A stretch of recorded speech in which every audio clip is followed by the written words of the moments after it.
Hello guys, isang magandang umaga po sa inyong lahat. Welcome po sa aking channel. So ngayon po akin lang i-share sa inyo yung pagpalit ng aking flyball sa aking scooter po. So ito yung flyball na nabili ko. 6 pieces po siya. At ang binili ko po ay stock pa rin po. Wala po akong binago dun sa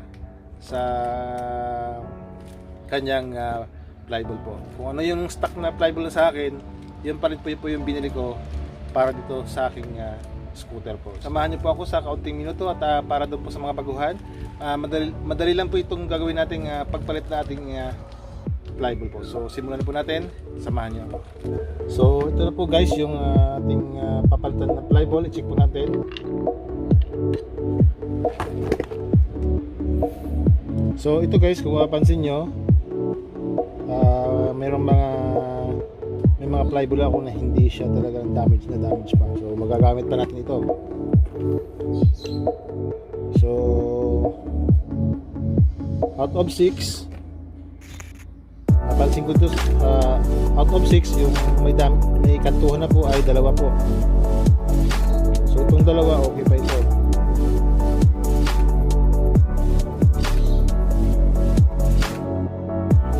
So itong 2 okay pa ito, yung nakita natin.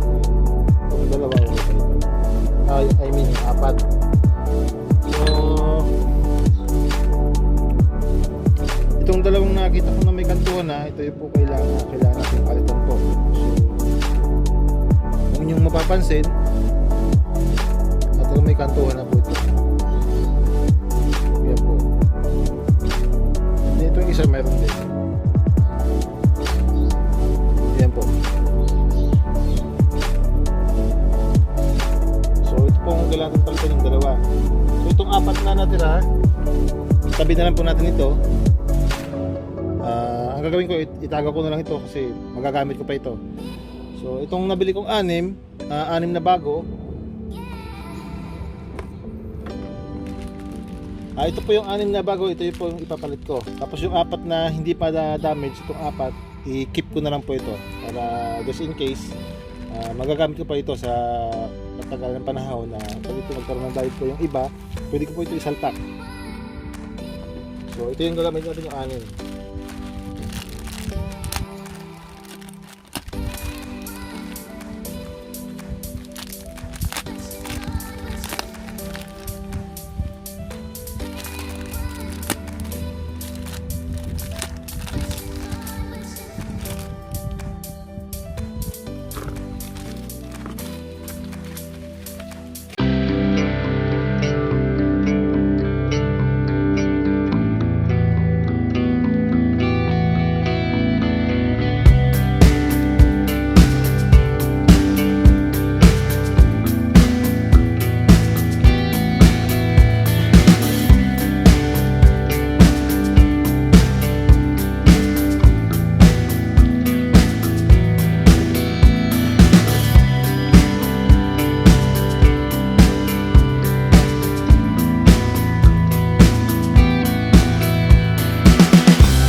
So ayun guys, natapos na po yung pagpalit ko ng flyball sa aking scooter po. So madali lang po siya gawin. mga baguhan, kaya nyo rin po ito. So isang magandang araw po sa inyong lahat at ang inyong lingkod po, Rodski.